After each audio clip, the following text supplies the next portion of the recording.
Hey everyone, this is Joe Juba. I am joined by Dan Ryckert. Hi, Joe. And we've got with us a special guest, Aaron Barnhart, aka Golden. Hello, hello.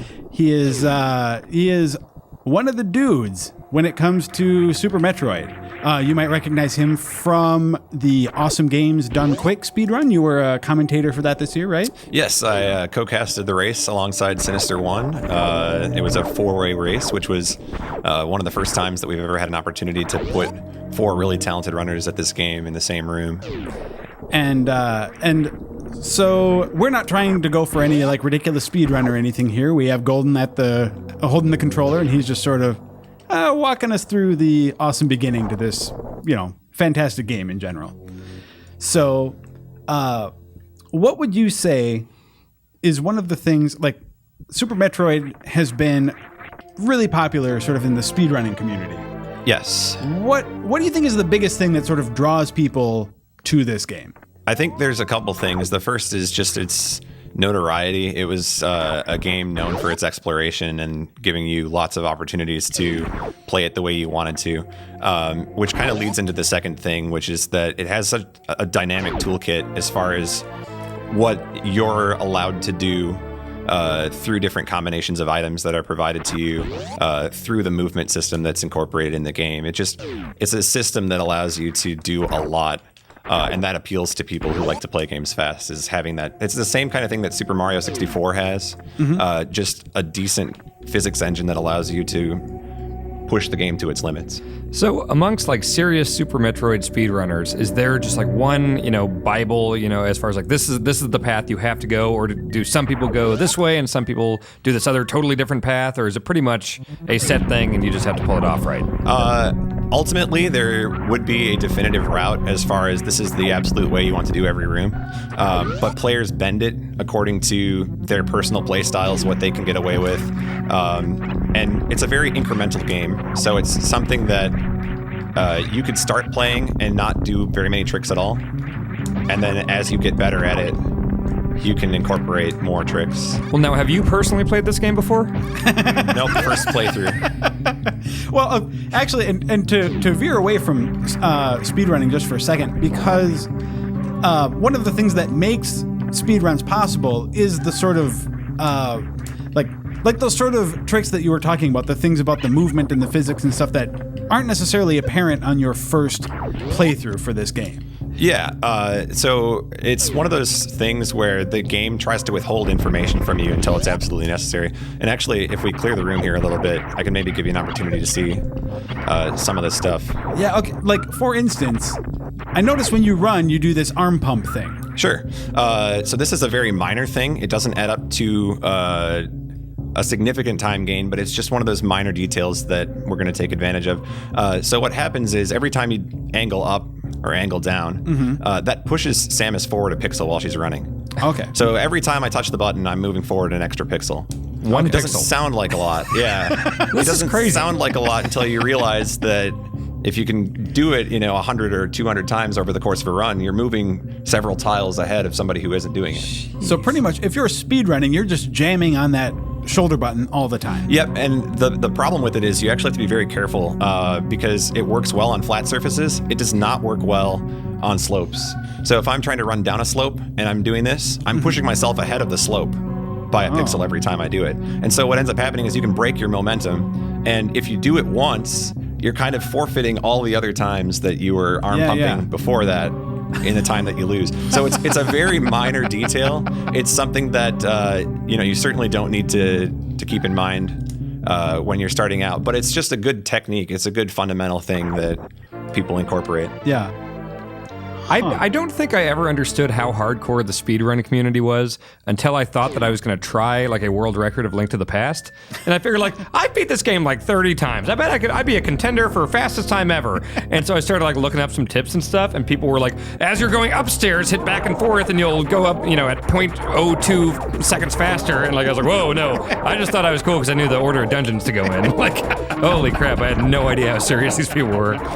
Yeah, it's a community. I mean, it's really pushing the game as far as it can, and That was really bizarre. Usually what happens there is the statue spits out a bunch of balls. I don't know what I was doing, but we'll just pretend that never happened. That's what we do in speedrunning. That's never happened to me before. So, by the way, to your comment about Link to the Past, you just picked the wrong game because that's probably the safest of the classic games as far as the record goes. Oh, really? Like that's not going to be beaten? Crystal is the world record holder at the moment, and that's the only game she plays. And she plays it all day, every day. You're not going to touch that one. I don't know. I can beat it without getting all the hearts. So here's a subtle thing we can just talk about. Yeah. When you're casually playing through this, you're going to have no notion of this side of the ring. Yeah. I mean, even if, like, I know how to wall jump, I can't do that. I can't get up in that little thing. Yeah, and it's one of those things where, again, we look at the situation and say, there's got to be a way to do it because it's faster. So we just kind of make it work. And it so happens that you can ball up just like that off the wall and go through there. We call this Alcatraz escape. One of the cool things about Super Metroid is just the creativity that people have with naming things. Every room in the game has a name, so we can talk about them when we're trying to figure out what's this how to room? approach them. Is this Alcatraz? We call this room the parlor. It's your first room inside of, I guess, the general continent. So it gets the name the parlor. And the part that people tend to talk about in this room is just this climb, because this sequence is really tough. As far as other basic things go, we have, like you mentioned, we have arm pumping. Another trick that is useful is we can ledge grab. And what that means is that while Samus is spin jumping, you'll notice her hitbox is really small. Okay. But we can extend the hitbox and make her land on the ground sooner. So if I'm spinning over this platform, you'll notice I have to wait until the spin lands on the ground. But if I angle up or angle down, that breaks my spin, so Samus will be standing again. So she'll hit the ground faster. Whoa. And you can use that a couple different ways. You can use it just to land quicker, but you can also use it to climb things quickly, because it actually pushes your hitbox over. What the hell? And this is like the fact that, okay, I should bring up Super Metroid is now 20 years old, or very close. Almost as old as I am. Yeah. Yeah, it came out in March 1994 in Japan, April 1994 in North America. And so, like, the fact that, like, I played through this game when it first came out, and I thought I was awesome because I could beat it in, like, a little under 2 hours at one point. And then to just see that in the years since its release, that all of these sort of other techniques has just sort of evolved through. I mean, like you mentioned, Golden, just this dedicated community to discovering things like ridiculous, like that ledge grab can't gain you more than a few seconds overall. Right, and to a player, I mean, even of my level, where it's, I'm still several minutes away from any serious time in the game, that's something that I could put in my run and it would make no difference whether I had it there or not. But at the very top of the game, this game is just, it's solved to the point where you need to be able to do that to add up those seconds over the run. So let's say you're going for a run and just like for a brief hiccup, you just get caught on a wall or something. Is it just, do you start over? If you're seriously going for one? Depending on what you're going for, yeah. A lot of players will reset in the opening sequence, the series escape, which is, we skipped over it here just because I'm not a big fan of it anyway. But there's a sequence of steam jets that will spit steam out at you. And if you collide with those, you can lose a couple of seconds. And that's something that frustrates a lot of players. And they'll reset over it until they get a perfect series escape, even though it probably is only 1 or 2 second difference, depending on if you get good luck or not, or if you execute well or not. Kind of like restarting a game of solitaire immediately or something. And like that close to the beginning, you're like, I'm not starting out on the right foot. Nope. So do you go out of your way to get any energy tanks or missile upgrades or anything like that? I mean, are any required? At someone at my level, so I'm sitting at just, my time is a 52:57. So that's still a decent ways off. The record, it currently sits at about a 44:30. Okay. So I'm 7 or 8 minutes away from something that's world record worthy. But a lot of players will grab an extra energy tank if they're afraid of a certain boss, or if they want that extra insurance that they'll finish runs. Okay. But as you get to the top of this game is solved. So people are just finding anything they can. They're penny pinching, really, to minimize the amount of things they grab.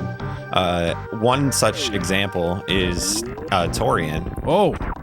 We'll talk about this in just a second here. I'm just playing because I noticed I was standing still. Well, and that's one of those things too.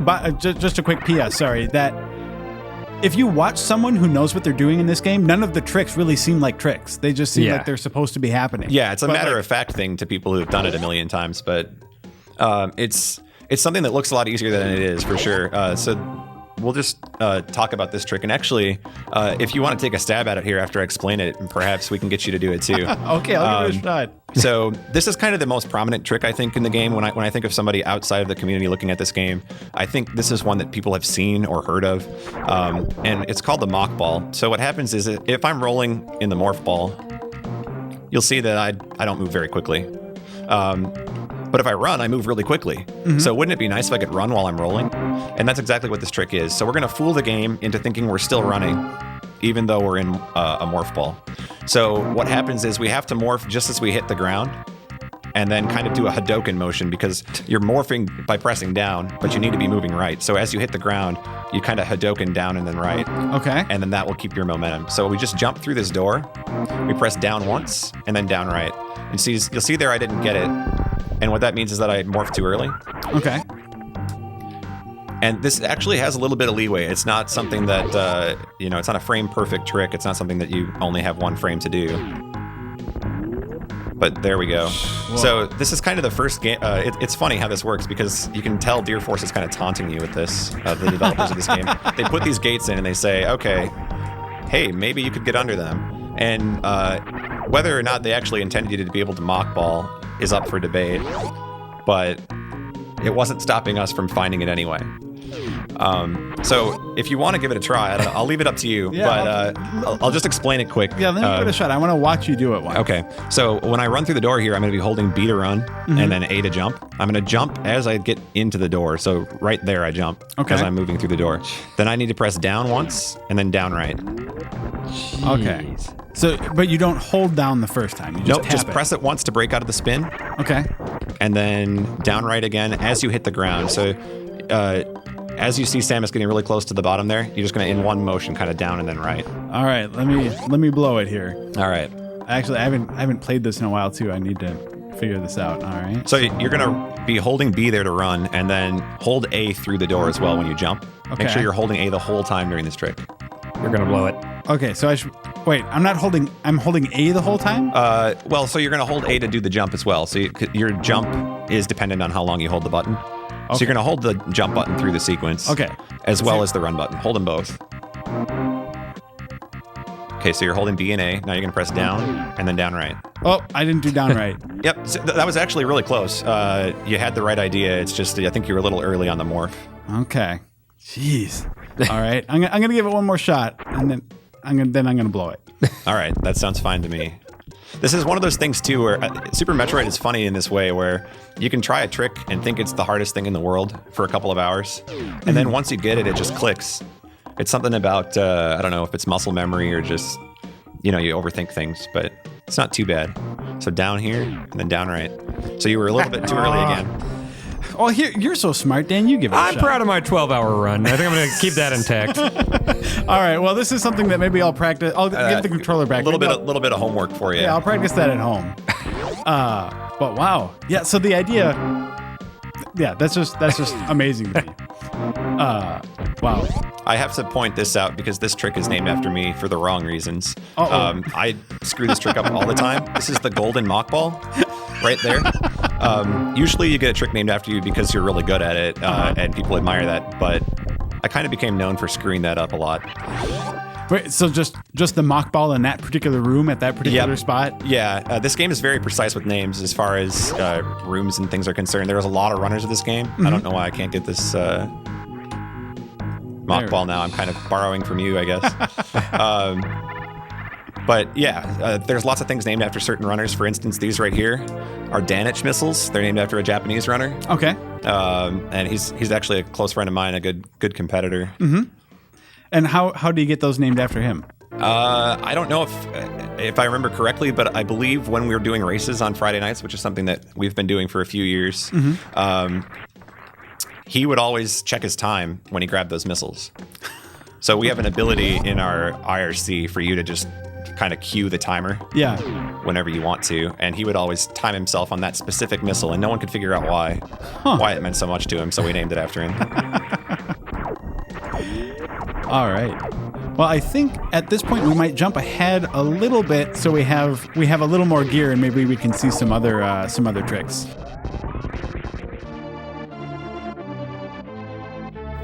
All right, and we're back. We're checking out a different area. And where are we going, Golden? I'm actually going to backtrack just a little bit here to showcase a couple of other tricks in the game. So this right here is the room that we call the Hellway, just because of all the traffic that you've got here. Just a lot of stuff. There's needles everywhere. There's enemies everywhere. When we did our super replay of this game, I got caught in those stupid flowers. And this is one of those things that, as a speedrunner of the game, if you get caught by something like this, you have to bite your lip a little bit and be upset with it. But it also gives us an opportunity to showcase a decent trick in the game called damage boosting. So a lot of games have damage boosting. This isn't specific to Super Metroid. When you run into an enemy in a lot of games, the game doesn't want you to just be able to walk through it scot-free. So it'll push you back. But you can take advantage of that in a lot of games by just fooling the game into what direction you're facing. So if I face away, if I'm running to the right and there's an enemy on the right and I face to the left, it's going to push me to the right. Right. So we're going to use that same technique, assuming I can do it. Might be easier for me to do it on the left side, actually. There, I got grabbed for you. Let's see. I'll set it up from this side of the room because that's the side I usually do it from. Okay. A better player would do it from both sides of the room here. But we'll just showcase it quick here. Yeah. So if I face here and jump into the wall and hold right, see how it pushes me all the way across the room like that? Wow. Yeah. There's different degrees of the damage boost too. So depending on when you start moving right, it can send you more horizontal or more vertical. So that one actually lands me on the platform. What the hell? This is insane. How the hell do you learn this stuff? How do people do this? It's a lot of experimentation. Sometimes you notice things as you're playing casually and you start to solve it. Other people will use emulators and slow the game down and try to figure it out. So we have tool-assisted speedruns that kind of can be served as both entertaining and informative. How many times have you beat this game? I would say that I've beat this game a couple hundred times. Holy Christ. Is there any way to sort of like dig around in the game's actual like programming to see what sort of the vulnerabilities are? Yeah, and so that's what a lot of these tool-assisted speedruns do. And a speedrun necessarily isn't the right word there.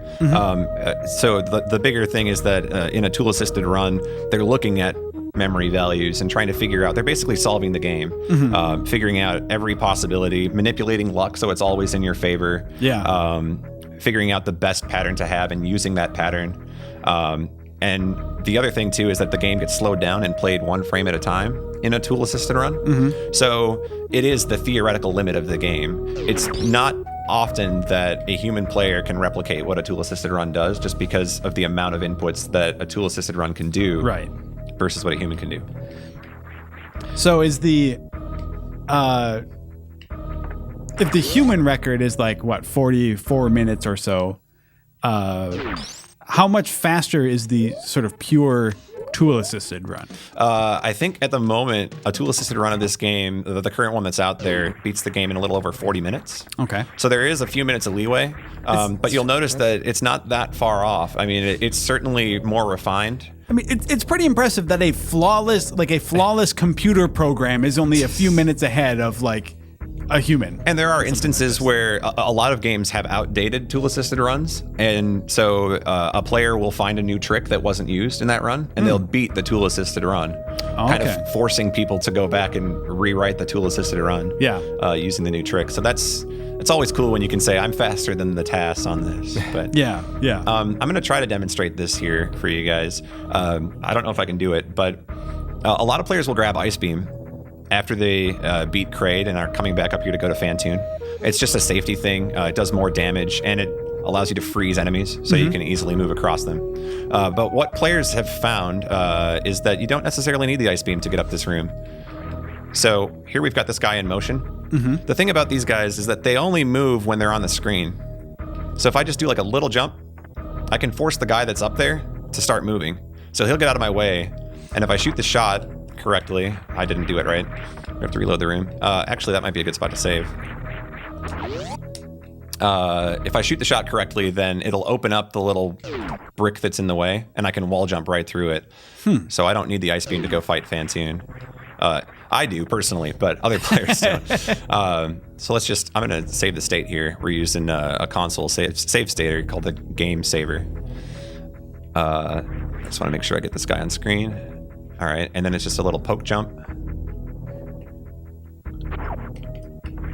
See, I can't do it, but So, hopefully, I think Zost actually provided a video of this, so you can overlay it over my bad play if you want to. so, but the goal there is to just Oh, whoops, I have the save. is to spin your way up. What is the and then the wave beam gets rid of the block that's up there when you and get that to the block top. only stays destroyed for a few seconds. Right. So this has to happen quickly. So you can see how it's open there? See, because like a normal player would look at that and be like, "Oh, I can't get through that hole." Completely impossible. Yeah. Wow. I'm that normal player. So, Okay. but yeah, you get the idea anyway. So by wall jumping up there, I can actually just go right through there, and that ends up being a little bit faster because we can actually delay when we get ice, and it just happens that the route's faster that way. Okay. So now that I'm down here, I'm not going to be able to get back up there, am I?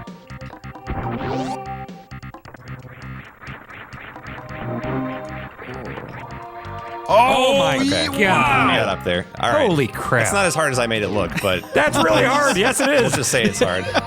No, that is very hard. No one in this room besides you can do that. No. How about that? Not often that I can say that. Usually when I'm gathered with other people who know this game, they'll say otherwise. But yeah, so that was another major route change for this game, was finding out that we don't necessarily need some of the things we think we need. Another example is there's an item called the Spazer. Yep. And the Spazer basically triples your beam. It gives it more range in one shot. And everybody thought, well, hey, this item isn't that far out of the way. It seems really useful. Let's just grab it and not think twice about it. But by not grabbing the Spazer and executing the same route, you're actually saving about 20 to 25 seconds of gameplay. And so it wasn't until a couple years ago that people said, I don't think we really need this, and let's just play through the game a couple times without it and see. Yeah. And it turned out that it was much faster. So it was kind of a revolution in gameplay again. So pretty much no one who has the fastest time has the Spazer at the end. Correct. Yeah, absolutely they won't have it. Okay. At the top of the game now, people are looking at about 21% of the items grabbed for a standard, what we call any percent run. So any percent means beat the game with any percent of the items. And yeah, it's basically solved at this point where you're only going to grab the absolute minimum required to get through the game quickly is the key word. You certainly can beat the game with less than 21%. Right. But anything less than that, you're just adding on time by making the game more difficult. Right. So are we going to take a look at some speed booster business here? Yeah, so we're going to go for Ocean Fly here, which is a trick that's going to combine the Shine Spark and just some clever movement. So normally to do a Shine Spark, you need a long distance.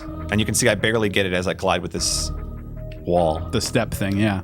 But the way the game checks to see if you're running is it only checks in every now and then. Every so many frames, it looks to see if you're holding the run button. So we have this tapping technique where we kind of tap the button and fool the game into thinking that we're running even when we aren't.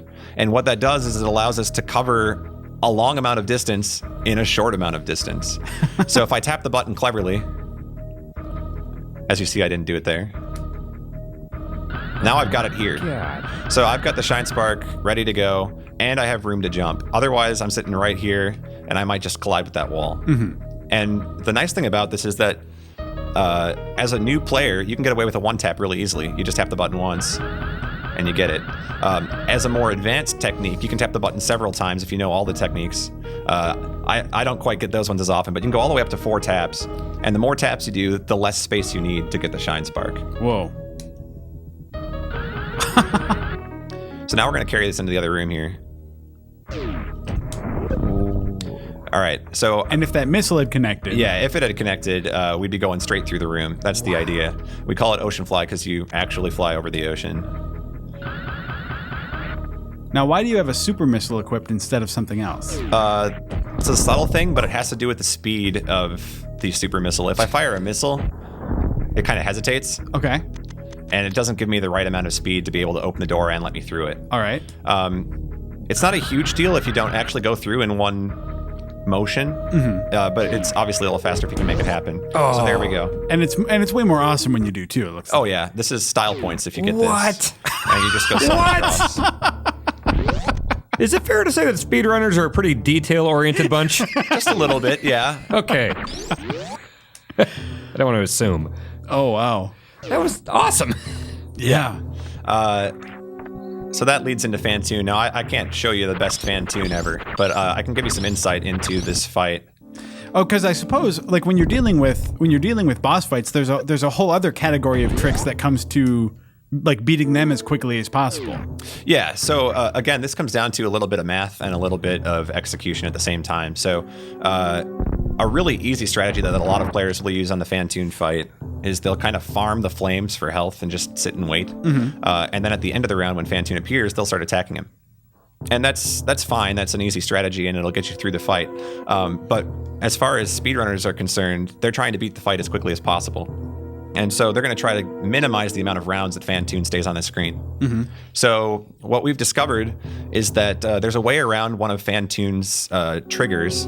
Fan tune is supposed to react if you fire a super missile at him. He doesn't like that, so he'll go through a rage phase where he just spits flames at you for several seconds. I never realized that's why he was doing that. I was just shooting him with super missiles. And yeah, you thought you were just doing what you were supposed to. Yeah. And the game just hated you.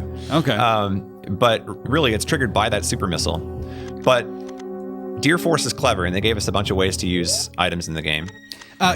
Just as a quick aside, you keep saying Deer Force. Yeah, now, yes. I think most people think of this as just like, oh, that's a Nintendo game. Yeah. I should probably be more specific. Well, yeah, but, Can you explain that a little bit? Deer Force is the creative team behind Super Metroid, and the reason that they kind of have a notoriety amongst Super Metroid players is that they are the last thing to appear in the credits. They show up and it says created by Deer Force, and it's grown in streams. Especially people like to spam it after a run, just as kind of a celebratory thing.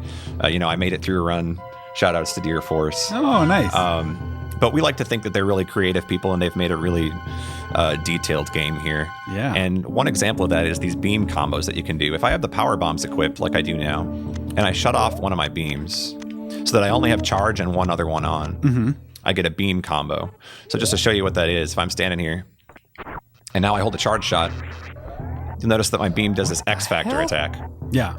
Did you not even know about that? I didn't even know you could turn those off or on. What the hell?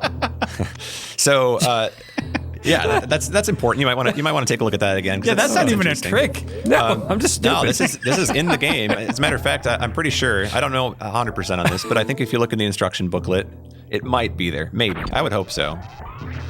Here's another one. This one doesn't get used anywhere, but it's cool. I beat this like 4 times and didn't even know you could turn those off. Yeah, so it gives you a little bit of something to do on your next playthrough. Yeah. So what happens here in this fan tune fight when you're watching some of the top players play is that they've realized something that's very important, which is you can still do super missile damage without using a super missile. So here I have the ice beam unequipped. If I do this X Factor attack after this wears off, if I do this attack on I actually probably should, let me just save just to make sure. Oh yeah, because I want to make sure I'm outside this room here. Yeah. If I do this attack, every one of those asteroids that composes the X Factor does super missile damage. So we can hit him with basically 4 supers without him knowing that we've hit him with a super missile.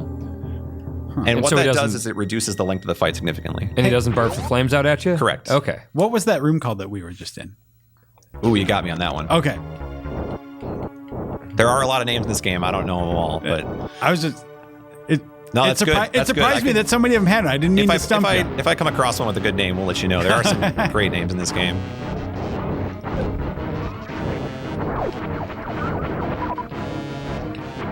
And now you want to clear out all those flames so the X Factor doesn't hit them. Yeah, basically. There I missed an opportunity, but so you can see I'm not very good at it, but that's the idea, is that I want to be able to connect with that X, and if all 4 of them hit, that'll reduce the length of the round. Wow. There's a little bit easier way to do it. This is the way that I'm actually more familiar with, so I'll show you what I know, and then let you take a look at how Zost or Ivan does it. Okay. But I'd leave Ice Beam on here, so I can actually pause to set up the X Factor. Advanced players won't do that. They'll actually go through this whole fight without pausing. But I find it's a little bit easier if I can pause to set it up. So hopefully I can get it for you here. So the tough part about Fantoon, and one thing that speedrunning can't do, is control the RNG. So there's a lot of randomness in this fight as to when Fantoon opens. There's a lot of patterns. So players have to be ready for any of the patterns. Or they have to do what I do and just like wait it out. All right, now this is actually going to be a problem. The game saver won't let me do this trick.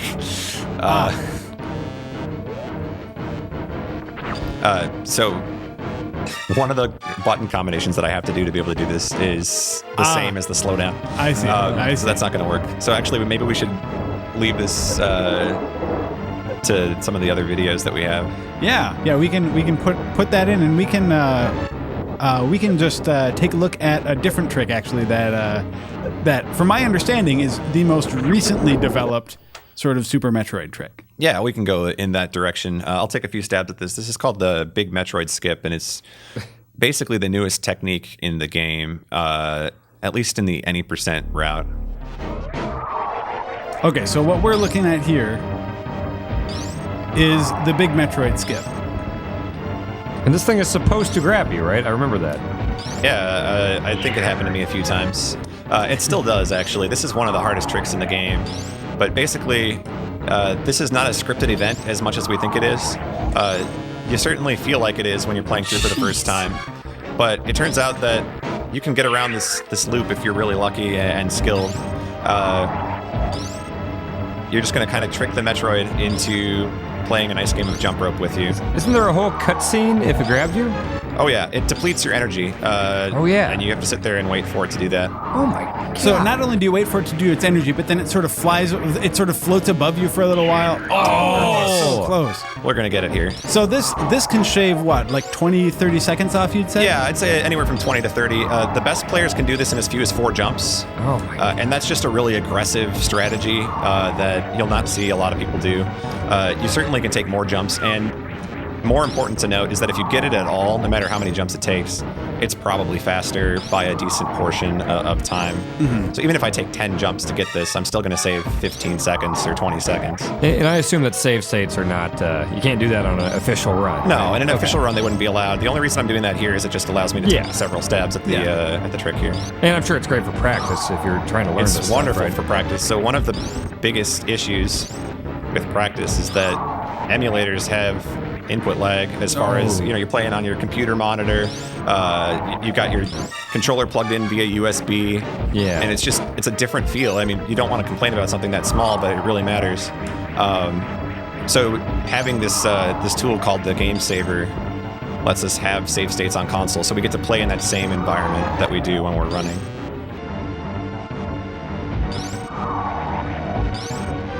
So I think that covers a lot of the cool tricks people have, a lot of the stuff about the speedrunners, the sort of people that are making this game happen still, working their way through it. Oh, nice. I didn't quite get it, unfortunately. That's close. That's so close. I actually got another fun glitch, though. If you get grabbed and go through the door, the game still thinks you're grabbed. So this is me running. Oh no. And it's like that for the rest of the game. Oh no. That's the rest funny. of the game? Yeah, you're not allowed. You basically aren't allowed to run again for the rest of the game. You have to save and reload. Oh my god. So apart from playing Super Metroid, sure. What are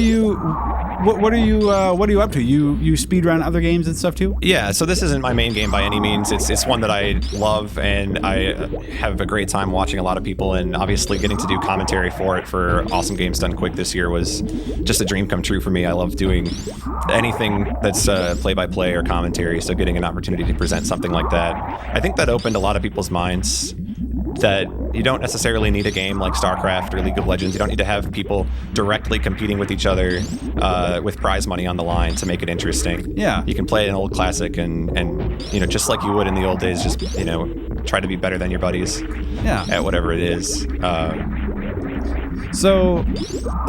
But beyond... Can people watch these races that you guys do on Friday? Absolutely. So I was going to just say, beyond just what else I'm up to with the commentary and such, myself and most of the Super Metroid runners actually just stream consistently on Twitch. So if you're interested in checking this out and you're interested in seeing how it's actually done, since I can't get the trick, if you head to speedrunslive.com, most speedrunners will have their Twitch page linked there, so if they go live, they'll show up on Speedruns Live, and it's across all kinds of games, from anything from recent games like Borderlands 2 has a decent following at the moment, to old classics, Punch Out or Super Metroid in this case, Mario 64, anything and everything is out there. All right. As for myself, you can follow me on Twitter at GoldenSRL. You can follow me on Twitch at twitch.tv/golden, except the L is a 1, not an L. Unfortunately, there is a such thing as professional StarCraft, so I have to forfeit that name to a StarCraft player, but that's how it works. All right. Well, thank you so much for taking the time to show us some tricks and just chat about this. I mean, this is just an awesome game. It is. It's a game that, even if you're not interested in the speedrunning element of it, it's a game that I think a lot of people haven't had a chance to play. It's been out long enough now that there's a new wave of gamers that never had a chance to play Super Metroid, and I think you should give it a chance if you haven't. Absolutely. I really wish I could get this for you. I'm trying to stall this so I can get it because it's so close. But I don't know. Maybe it's not meant to be. We'll see. All right. Well, thanks again for stopping by, Dan. Thanks for being here, and thanks you for viewers for watching. And we will see you next time. Yeah!